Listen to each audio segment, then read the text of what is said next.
My name's Ben Borthwick. I'm the curator of this exhibition, Bodies in Space, at Mirror at Plymouth College of Art.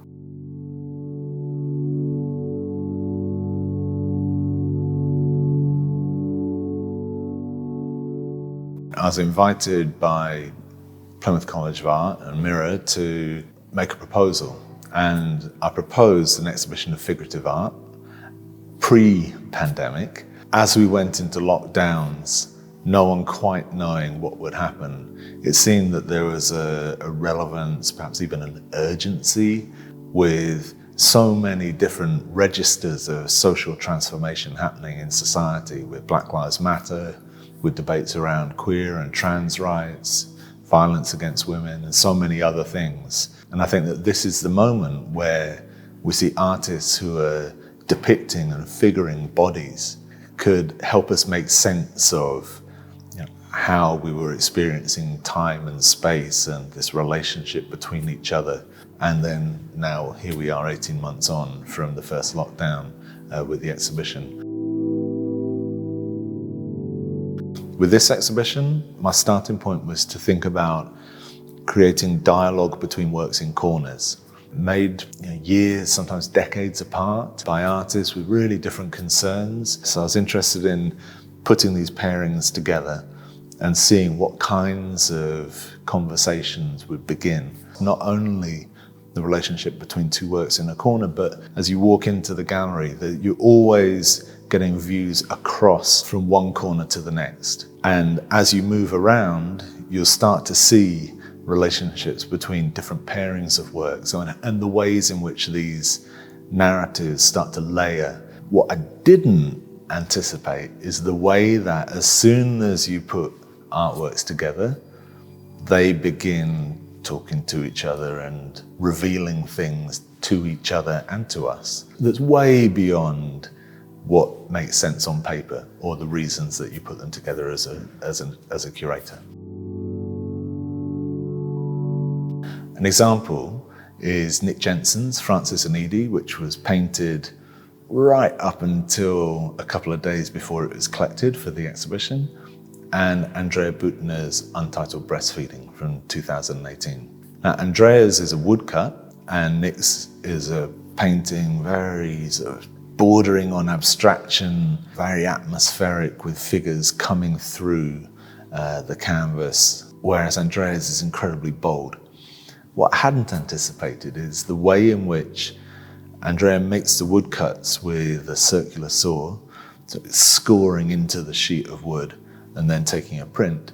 The canvas of Nick's painting is equally, it's scored into sort of diagonal sections, cut marks. But this kind of quiet connection that goes way beyond the subject matter to how the image is made is the kind of detail that comes out in exhibitions that you only really see them when the works are in front of you.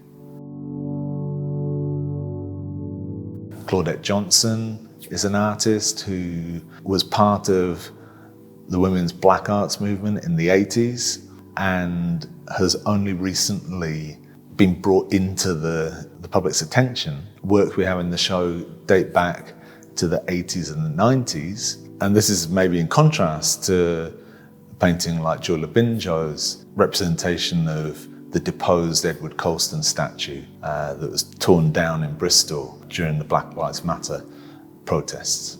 And this is absolutely current and contemporary and of this moment, but there's an interesting dialogue that begins to happen when you put works made 40 years apart in relation to each other.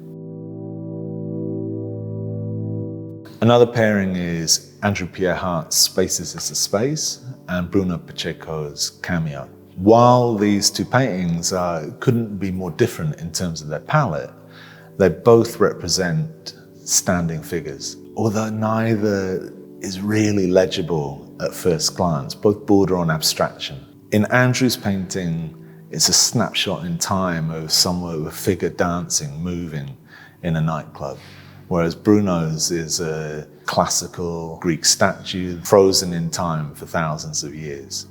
And this relationship between bodies and time in space is something that I felt was really important to bring into the exhibition. So all through art history, painters have questioned the status quo, and even when it's in a situation of patronage, they've inserted Memento Mori, these small icons that no matter how powerful or wealthy you are, death is on the horizon. In this exhibition, there's a whole series of Memento Moris that run through. Flo Brooks has them, burnt out candles in his paintings. The point of entry and the point of exit for this exhibition is an amazing painting by Nicola Bealing, When Things Act Contrary. It's a dancing skeleton. And this is a way of just reminding people that as you leave the exhibition, the last thing you see is a reminder of where bodies end up. There's a few different things that I hope visitors will get when they come to the exhibition. First of all is just the joy of seeing a group of amazing paintings. And that is in tandem with the themes, the politics that the artists are working with. And these two things, for me, absolutely are not oppositional, but instead are ways in which we make sense of the world. At times of struggle, there's also intimacy, there's also friendship and laughter. And I think, and I hope that in this exhibition, we managed to combine these different registers of everyday life and the ways in which the magnitude of social change is embedded into the intimacy of everyday life.